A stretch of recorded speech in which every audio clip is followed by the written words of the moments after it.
We wanted to talk about a very significant issue at the heart of the climate change bill. And this same language that we'll be talking about is in both the Kerry-Boxer bill and the Waxman-Markey bill as it passed the House.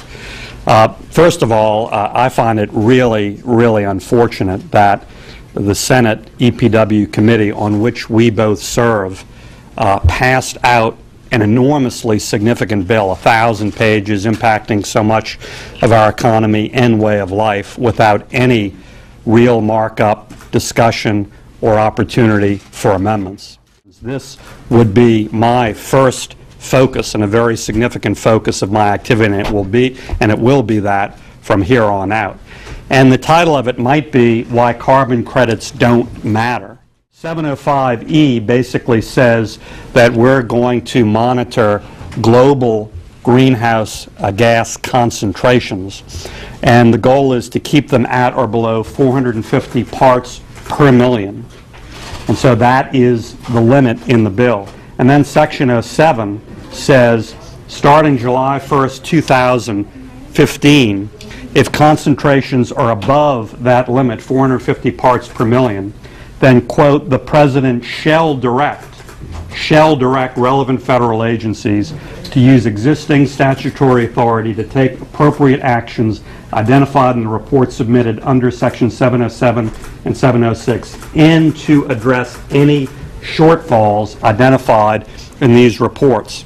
So whatever the gap is between 450 parts per million and where concentrations really are worldwide, then the President is mandated to use every tool in his toolbox, to use every federal agency, to direct them to take action to get back down, or to try to get back down to that 450 parts per million limit.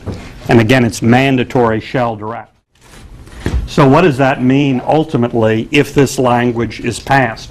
What it means is beginning July 1st, 2015, the President will be mandated to deny discretionary permit requests. It won't be a suggestion. It won't be a good idea in the thoughts of many. It won't be an option. It won't be authority. He will be mandated to do anything under his power, any federal agency, any discretionary permit denial, to push that curve toward 450. Under that sort of language, under that sort of mandate, you can be assured that every left-wing environmental group in the country, indeed the world, will sue any economic activity, any project that requires any discretionary federal permit. And they will say the President has no option but to deny that permit under this legislative language, obviously assuming it passes into law.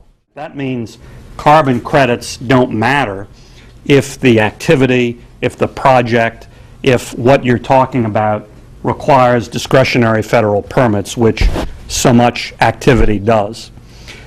So this is a very significant section of the bill that was largely glossed over in the House debate that needs to be a focus in the Senate debate.